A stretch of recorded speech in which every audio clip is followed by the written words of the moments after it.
Hello friends, ഇന്ന് നമ്മുടെ അണ്ണൻ്റെ ദളപതി വിജയുടെ ബർത്ത്ഡേ ആണ്. ഇപ്പോൾ ബർത്ത്ഡേ സ്പെഷ്യലായിക്കൊണ്ട് ജനനായകൻ സിനിമയിൽ നിന്നും ഒരു ചെറിയൊരു ടൈറ്റിൽ ടീസർ പുറത്തു വിട്ടിട്ടുണ്ട്. സിനിമ ഇറങ്ങുന്നത് ജനുവരി മാസം 9-ാം തീയതിയാണ്. ആ പോസ്റ്റർ തന്നെ കാണാം. പേഴ്സണലി കിടിലം. നമ്മുടെ അണ്ണൻ്റെ അവസാനത്തെ സിനിമ എന്ന് പറയാൻ പറ്റത്തില്ല. പുള്ളി ഇവിടെ തന്നെ ഉണ്ടാകും. നമ്മുടെ ലോകേഷ് അണ്ണനുണ്ട്. പുള്ളി ഇനി ആ ഒരു യൂണിവേഴ്സ് പരമായ സിനിമയിൽ അഭിനയിക്കും എന്ന് പുള്ളി ഉറപ്പ് പറഞ്ഞിട്ടുണ്ട്. അണ്ണൻ്റെ ബർത്ത്ഡേ സ്പെഷ്യലായിക്കൊണ്ട് മെർസൽ സിനിമ റിലീസിന് എത്തിയിട്ടുണ്ട്. പേഴ്സണലി പറയുവാണ്, മെർസൽ ഒരു വാച്ചബിൾ ആയിട്ടുള്ള സിനിമയല്ല. ഞാൻ പേഴ്സണലി പറയുവാണ്. പോലെ തന്നെ ഗില്ലി, തിരുപ്പാച്ചി, മധുരൈ അങ്ങനത്തെ സിനിമകളൊക്കെ കുഴപ്പമില്ല. നമുക്ക് ഒരു ഫാൻ എന്ന രീതിയിൽ നമുക്ക് എല്ലാവർക്കും തിയേറ്ററിൽ അടിച്ച് പൊളിച്ച് കാണാൻ പറ്റിയ സിനിമയാണ്. പിന്നെ ഒരു കിടിലം അപ്ഡേറ്റ് കിട്ടിയിട്ടുണ്ടായിരുന്നു.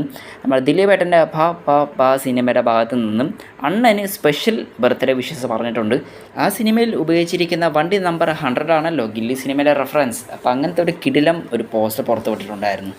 അപ്പോൾ ഒന്നുകൂടെ പറയുവാണ്, ഇത് നമ്മുടെ അണ്ണൻ്റെ അവസാനത്തെ സിനിമ എന്ന് ഒട്ടും ഉറപ്പിച്ച് പറയാൻ പറ്റത്തില്ല. ലോകേഷ് ഇപ്പോഴും എന്തൊക്കെയോ മനസ്സിൽ ആലോചിച്ച് വെച്ചിട്ടുണ്ട്.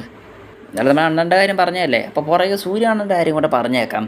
അണ്ണൻ്റെ പുതിയ പടത്തിൻ്റെ പേരാണ് കറുപ്പ്, സൂര്യ 45. സിനിമയുടെ ടൈറ്റിൽ ഒക്കെ പുറത്ത് വിട്ടിട്ടുണ്ടായിരുന്നു. ഞാൻ അപ്ഡേറ്റ് പറയാൻ ഇച്ചിരി വൈകിപ്പോയി. കറുപ്പ് എന്നാണ് സിനിമയുടെ പേര്. സിനിമ സംവിധാനം ചെയ്തത് RJ ബാലാജിയാണ്. പുള്ളി എന്താണ് സിനിമയിൽ ഒരു ഉദ്ദേശിക്കുന്നതെന്ന് കൃത്യമായിട്ട് പോസ്റ്റർ കൂടെ പിടുത്തം കിട്ടുന്നില്ല. ഒരു കൊമേഴ്ഷ്യൽ സിനിമയാണെന്ന് പ്രതീക്ഷിക്കുന്നു. കൂടെ കോമഡിയും ഫാൻറ്റസിയും എല്ലാം തന്നെ ഉണ്ട്. അങ്ങനെ ഒഫീഷ്യൽ കൺഫർമേഷൻ വന്നിരിക്കുകയാണ് സുഹൃത്തുക്കളെ. നമ്മുടെ ലാലേട്ടൻ ചിത്രമായ ദൃശ്യം സിനിമയുടെ 3-ാം ഭാഗത്തിൻ്റെ ഒഫീഷ്യൽ കൺഫർമേഷൻ വന്നിരിക്കുകയാണ്.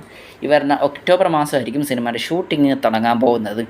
ഇപ്പോഴും ചെറിയ ചെറിയ പൊട്ടിത്തെറികൾ നടക്കുന്നുണ്ട് ഹിന്ദി ഭാഗത്ത് നിന്നും. സിനിമയുടെ 3-ാം ഭാഗം ഹിന്ദിയിലാണോ മലയാളത്തിലാണോ ആദ്യം റിലീസിന് എത്തുക എന്ന് ഇപ്പോഴും ഒരു ഡൗട്ടാണ്.